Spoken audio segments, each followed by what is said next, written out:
Sahabat Kompas.com, kita kembali lagi di Sporty, seputar olahraga terkini. Kali ini kita akan membahas soal Piala Asia. Tentu saja ini akan menjadi penampilan pertama Timnas Indonesia di Piala Asia sejak menjadi tuan rumah bersama pada 2007. Seperti apa kans Timnas Indonesia di mata para jurnalis Kompas.com? Berikut bersama saya, Firzi Idris, udah ada Feril Dennis dan Ervan Yudi. Halo guys. Halo, selamat tahun baru. Selamat tahun baru Selamat semua. tahun baru. Semangat ya menantikan Timnas Indonesia di Piala Asia. Semangat nggak sih? Pasti, woi, keren, udah Oh, siap. ada. Tuh, ini gue juga ada nih, Pan. Tuh. Ya. Nih Bang ada Dennis. bendera dari Bang zaman Dennis. dulu nih kalau pada inget 2007 terakhir Oh kali ya, kita ke terakhir Piala ya. Asia. Nis, ingatan lo Ya, 2007 gimana, Nis? Timnas Indonesia. 2007 gue masih kuliah ya kayaknya. Belum nonton, belum ke Piala Asia gue kayaknya. Sama, gue juga. Tapi gue nonton salah satu pertandingannya. Lawan Korea Selatan. Itu kayak pertandingan terakhir deh. Kita kalah. Tapi Indonesia, Zaman Lee Chun Soo. kenapa? Iya ya, pencetak golnya ya. 0-1 doang kan kalahnya. Yes. Sebenarnya lumayan ya, Van ya. Kita waktu itu bisa menang duluan ya. Lawan Bahrain 2-1 ya. Bahrain. Iya. Budi Sebenarnya sih sama... lawan Korea waktu itu butuh imbang aja sih Mas, buat lolos fase grup. Cuma ya Iya, akhirnya kalah. iya. Pertandingan kedua tuh kita juga kalahnya. Kita kalah apa seri ya? Kalah ya. Menit akhir aja gue ingetnya. Oh, Coba kita lihat. Tapi ya itu adalah kenangan yang indah setelah 2007 sekarang kita balik lagi ke Piala Asia. Gimana sekarang nih tentu berbeda banget dari dulu ya. Dulu kan kita jadi tuan rumah hype-nya gede banget. Sekarang setelah 1, 2, 3, 4 nih adalah edisi keempat kita akhirnya kembali ke Piala Asia. Gimana Ferry Dennis melihat timnas Indonesia sekarang? ya kalau ngelihat yang sekarang ini ya kita harus apresiasi ya karena berhasil kembali ke Piala Asia. Hmm. Tetapi juga tidak perlu membebani tim ini dengan harapan-harapan besar ya. Hmm. Karena menurut gua layaknya orang yang kembali itu butuh adaptasi ya. Yes. Nggak langsung apa ya, nggak langsung perform. Jadi kita biarkan aja mereka berproses tanpa melihat hasil yang terlalu gimana-gimana, tanpa juga mengharapkan pemain naturalisasi. Karena kenapa gua ngomong begitu? Karena ya mereka ini bukan robot gitu. Mereka ini manusia yang kedatangan eh, pemain baru, yaitu pemain naturalisasi, dan butuh waktu untuk compact gitu ya, untuk menyatu gitu. Kalau tadi sebelum Zoom ini gue bicara sama Virgi, apa iya Neymar dan Messi masuk ke tim ini kita bisa jadi juara Piala Asia? Nggak juga kan, Ya. kayak gitu. Jadi perlu waktu yang banyak, perlu proses yang panjang untuk mencapai juara. Dan proses itu ya dilalui dengan memanfaatkan setiap kesempatan. Memanfaatkan setiap kesempatan. Ervan, menurut Ervan, apakah Sintayong dan anak asuhnya yang ada dengan kesempatan yang mereka lalui ya sepanjang tahun ini dan tahun kemarin itu mereka udah memanfaatkan kesempatan belum, Van? Ya, ya pertama sih ini ya seperti yang tadi Bang Riz bilang harus diapresiasi karena setelah 16 tahun akhirnya kita Ya. merasakan turnamen level Asia dan patut diapresiasi juga kita lolos via kualifikasi Mas. Waktu itu kita Ya. main di Kuwait, kita runner up di bawah Yordania. Hmm. Kan kita 2007 terakhir kita lolos sebagai tuan rumah dan ini Ya, 2007 tahun rumah, menurut betul. saya patut diapresiasi karena kita lolos via kualifikasi. Kalau soal kesempatan, yang pertama sih ini turnamen level Asia setelah lebih dari 2 dekade dan kita di grup yang lumayan berat sih, lumayan berat. Eh, Jepang tim unggulan juara 4 kali dan mereka ke Piala Asia 10 laga beruntun selalu menang. Iya, Kemudian dan Irak menangnya tuh tim juga ada unggulan lawan Jerman, lawan Turki. Jerman Di, benar menangnya terakhir gede-gede lagi mana Yordania yang enam ngeri ya. satu benar terakhir 6-1 dan Hmm. Irak mereka juara waktu kita ada jadi tuan rumah 2007 2007 ya. salah satu tim unggulan juga. Ya. Kemudian Vietnam, kalau Vietnam sih kita udah lumayan sering ketemu di level Asia Tenggara. Hmm. Kalau memanfaatkan kesempatan, uh, apapun pasti bisa terjadi seperti waktu 2007 kita bisa bikin kejutan ngalahin Bahrain di Ya. pertandingan pertama. Di 2004 kita ngalahin Qatar yang bikin Philip Trouzier dipecat waktu itu. Ya. Tapi itu kan di Dan kandang kita, Bonario. Pak. Ya. Di kandang Iya, kita. Beda kalau di kandang orang lain tuh pemain kita tuh Iya, susah. Iya, iya. apalagi kan ke Piala Asia dengan tren buruk Mas ya, tren buruk 3 kali uji coba kalah terus, Ya.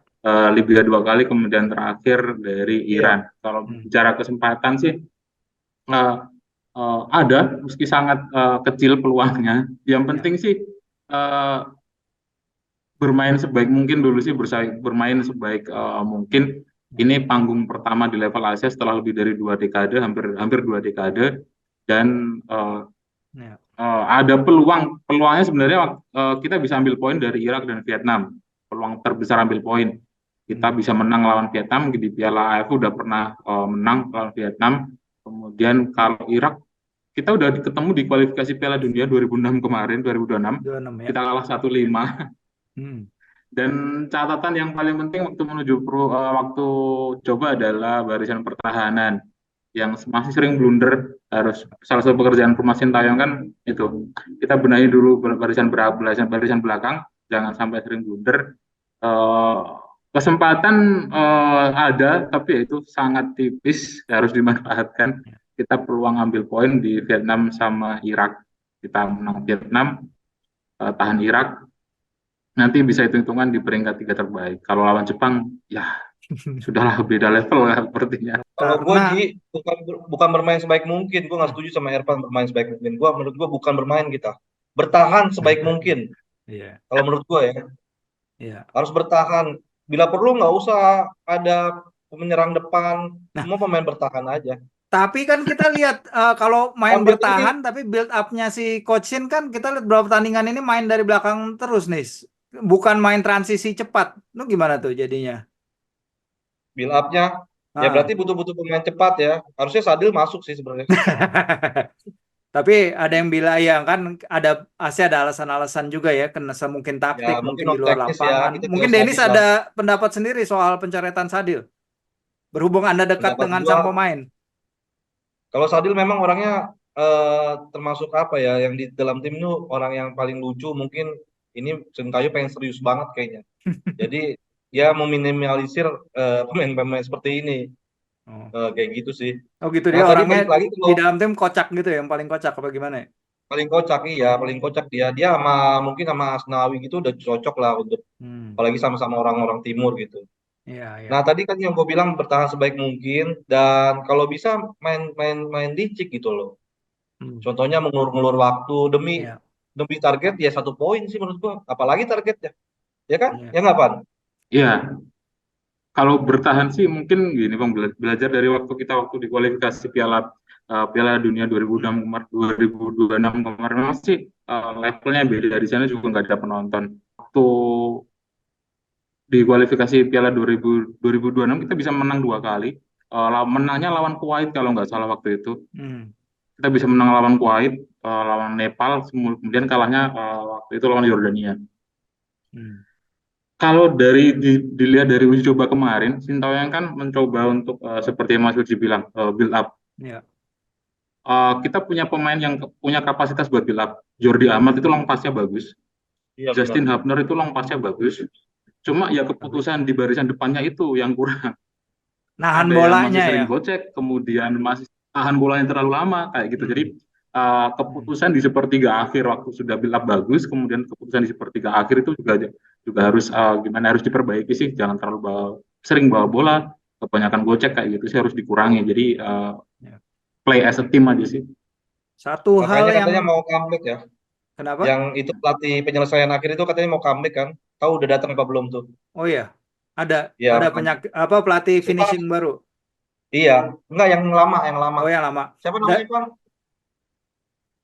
Gua nggak tahu. Kalau kata si Shin kan emang dia lagi latihan finishing ya. Jadi kan kalau dalam kondisi ini, kalau kita dalam kondisi kita tim pertama ya. Sebenarnya Indonesia adalah tim dengan peringkat terendah kedua setelah Hong Kong ya di turnamen ini. Jelas, ya. Bahkan ketika pengundian dilakukan, Indonesia tuh udah paling rendah. Hong Kong pun lebih tinggi dari kita ketika pengundian dilakukan. Dan kita adalah tim termuda. Yang pertama kan pasti menghadapi pressure. Kalau Ervan tadi bilang soal Irak, laga lawan Irak di kualifikasi Piala Dunia 2026. Kelihatan banget pas main di Basra itu para pemain kita lagi rada ini ya goyang. Kita ngelakuin kesalahan-kesalahan yang nggak biasanya kita lihat di tim Sintayong. Denis, kemarin dari pengalaman Piala Dunia di Qatar itu penontonnya seperti apa nih? Waktu di Qatar kalau penonton ya eh, pasti ngedukung ngedukung negara sesama Muslim. Lalu Hmm, negara yang diperkuat kayak Maroko itu mereka iya. respect banget. Terus eh, Messi pasti ada pemain-pemain bintang. Jadi kalau soal penonton sih memang mereka juga agak-agak gila juga ya maksudnya untuk mendukung salah satu tim walaupun itu bukan negaranya mereka. Kayak Hmm. gitu. Arab Saudi juga waktu itu begitu juga kan. Kayak gitu. Diaspora Indonesia di sana banyak nih yang bisa misalnya yang bakal datang ke stadion nanti mungkin. Kan Denis hubungin langsung juga nih dengan KBRI di Doha ya. Oh iya banyak karena banyak banyak warga negara kita yang tinggal udah lama di sana. Bahkan waktu di Piala Dunia Qatar kemarin beberapa menjadi volunteer. Hmm. Eh, hampir saya nemuin hampir lima itu bahkan melibatkan suaminya sendiri, lima orang ya, Hmm. melibatkan Oke. suaminya sendiri jadi volunteer. Dan yang saya update yang sekarang ini ada Mbak Diana juga itu yang volunteer kemarin Piala Dunia Qatar kembali jadi volunteer juga di Piala Asia ini. Hmm. Dan Mbak Diana ini waktu itu dia jadi volunteer terbaik versi FIFA ya kalau nggak Oh salah. ya, Enggak volunteer sempat terbaik bukan bukan volunteer terbaik versi FIFA tapi sempat diliput oleh FIFA waktu FIFA. itu. Nah Oke. kalau untuk Indonesia untuk mendukung Indonesia, gue yakin dia pasti pihak kedubes juga mengerahkan masa yang banyak pasti nanti untuk pertandingan besok karena juga mereka juga membuat menyambut timnas ini sebagai pahlawan dengan kemarin menyelenggarakan jamuan makan malam ya Makan malam ya. kayak Hmm. gitu. Oke, kalau kita menatap pertandingan pertama nih, Van, kita lihat Irak pertandingan persahabatan terakhir mereka kalah lawan Korea Selatan. Pasti mereka ingin fokus mereka kan pasti di grup ini melawan Jepang ya. Jadi mungkin mereka nyari tim yang kekuatannya serupa-serupa. Irak juga selain menang lawan kita 5-1, mereka juga menang tandang 0-1 lawan Vietnam di kualifikasi Piala Dunia. Sebenarnya emang ini grup udah ketemu-ketemu aja di situ-situ aja ya, nggak Iya, jauh-jauh. iya. Nah, gimana Van kalau ngelihat Irak, terutama dari pertandingan ini deh yang di Basra itu? Ya kalau yang di Basra sih kelihatan banget ada semacam kayak nervous mungkin pemain timnas, Ya. pressure penonton juga. Jordi yang punya jam terbang tinggi aja blunder kalau nggak salah kayak gitu. Jadi itu sih harus mengatasi tekanan sih dan jaga fokus, jaga fokus jangan membuat kesalahan yang nggak penting, kesalahan elementer harus dikurangi dan itu harus bermain sebagai tim, nggak usah show off ya pemain, nggak perlu gocek sana, kebanyakan gocek, ya gitu, bermain sebagai tim. Di atas kertas sih Irak diunggulkan, pernah menang di kualifikasi Piala Dunia 2006, tapi kan segala kemungkinan pasti bisa Betul. terbuka sih. Di 2004 siapa yang menyangka kita bisa menang lawan Qatar gitu. Waktu itu Hmm. golnya Ponario yang Ya, menentukan. dari jarak Kemudian jauh di ya. 2007 Hmm. di 2007 siapa yang menyangka kita bisa menang lawan Bahrain. Gol reboundnya Bambang Pamungkas waktu itu yang menentukan kemenangan. Dan itu sih jaga fokus yang paling penting dan Ya, jangan merasa inferior. betul. Tekanan pasti ada, nervous pasti ada karena ini panggung Asia pertama setelah 16 tahun dan Sintayong pun ini debut dia sebagai pelatih Hmm. di Piala Asia. Piala Asia ya. Oh ya. Jadi ya itu sih percaya Oke. diri waktu masuk ke lapangan. Jadi ini kan nggak usah mikir uh, di luar lapangan. Pastinya ini komposisi terbaik yang dipilih Sintayong. Fokus di lapangan aja sih. Oke, fokus di lapangan. Kalau menurut Dennis, Sintayong bakal pakai 3 back atau ini nih 2 back tengah nih, Tiga back tengah 3 back tengah ya. Jadi siapa? ya. Elkan, Rizky, sama Elkan, Jordi Amat, Jody, Oh, Jordi Jody. amat. tiga-tiganya karena Bertiga. laga pertama kan biasanya jadi pijakan untuk laga selanjutnya ya. Betul, betul. Menurut gua pasti mau main aman lah ya Sintayong ini jangan sampai kalah pun jangan sampai terlalu banyak. Ya, Karena bakal ruwet di laga selanjutnya kalau menurut gua. betul. 3 back langsung 3 back tengah kalau menurut gua. Ya Tiga. nggak, Pan? Gimana prediksi gua? 3 back sih kan biasanya Sintayong emang komposisi terbaiknya kan kayak itu. Elkan di kiri, kemudian Jordi Amat di tengah, Ya, dan di sebelah kanan dalam itu kan Rizky Ridho. Justin Hubner ada potensi buat main, cuma kan mungkin dia baru aja gabung kan ya. ya. Belum Itu adaptasi nyetel sama lagi, tim ya. belum nyetel, jadi Ya, komposisi 3 terbaik kan itu Elkan, Jordi sama Rizky ya. Ridho. Itu udah pasti. Jadi kalau kiri Arhan, kanan Yakob, apa Asnawi? Asnawi lah ya. Asnawi kan terakhir masih cedera Mas ya. Oh, masih cedera ya dia. Oke. Kan Sintayong bilang kondisi Asnawi berapa sih, 30% apa gimana gitu. Hmm. Yakob Sayuri bisa. Kemarin kan dia cetak gol lawan Libya. Hmm. Dicoba Jakob kedua kan. juga perlu buat build up itu ya, Jakob. Buat mesin build up-nya ya. Iya. Kenceng banget dia Iya, tuh. Dan tajam mainnya. ya. Kayaknya sih butuh pemain-pemain kayak karakter Yakob gitu ya, yang berani nusuk dari sayap. Adil Kencang harusnya. jadi. Ya, Sadil lagi. Sadil tetap Sadil. Sama Adil Firmansyah. Adik aja. Beda era. Nanti ditabrak Beckham lagi dia. Dia yang nabrak Terus Beckham ya. Sono sekalian. Hmm. Kalau Egy nggak bisa ya, Egy begitu nggak bisa Nggak. loh. Kalau menurut gua. Terlalu lambat. Iya. Egy di depan. Nah, selain ini nih, kalau udah dari 2 back sayap ke tengah, Mark Locke dan siapa nih? Mark Locke sama si siapa ya? Ivar. Ivar Hah? atau Iya, Ivar. Ivar. Marcelino-nya di depannya ya. Marcelino? Iya, Nah, itu bisa. dia makanya positioning Marcelino juga di mana itu menarik sih. Karena sayang juga kalau Iya, dia main. kemungkinan nggak dipakai kali Ji ya. Jadi 2 gelandang bertahan mungkin nggak? Nah, iya, dua pivot ya untuk menghadapi ini Pivot. ya. Kalau emang bermainnya defensif yang kayak Dennis bilang ya. Nah, Kloknya kan bisa ngeling ke depan kan. Hmm. Biasa di Persib gitu kan. Iya, betul bisa. Iya. Dan Ivar yang menjaga kedalaman sih. Ivar punya kapasitas buat itu sih, buat holding gitu. Pegang bolanya bagus. Oper-operannya Jadi sih kemungkinan kelas sih. sih. Iya. Ivar sama Klok. Tapi emang masih muda banget ya, masih apa? Benar. Masih mentah, masih banyak yang bisa dikembangin. Depannya siapa dong? Dimas Derajat. Dendi lah. Dendi sudah pasti. Dendi. Jadi energik ya Dendi ya. Oh, tenaganya, iya, larinya. Enggak, Dendi. Mobile, mobilitas Dendi. Rafael juga bisa sih. Rafael Dendi sama striking. Rafael, Evan milih siapa, Ban? Dendi sebenarnya ini kan jadi sorotan juga kan Mas ya. Dendi di liga kurang meyakinkan. Hmm. Di timnas kan dia tuh mungkin ya, mungkin menurut saya pertimbangan Sintayong dia sesuai dengan apa yang dibutuhkan Sintayong gitu, lihat pemain depan yang rajin bergerak, yang bisa membuka ruang kayak gitu kan. Dan di luar sana pun ada pemain-pemain yang biasa aja di klub tapi giliran di timnas bagus. Contoh paling nyata adalah Lukas Podolski. Podolski itu biasa aja di klub tapi giliran main di timnas bagus. Jadi Oke. ke depan sih Dendi, strike, kemudian satu lagi bisa Witan, bisa Marcelino. Kalau pakai Witan 3-4 iya, gitu. Witan juga lumayan ini licin loh itu. Bisa itu. Oke. Witan sebenarnya sebelum pindah ke Bayangkara kan lagi on fire juga di Persija gitu. Iya. Iya.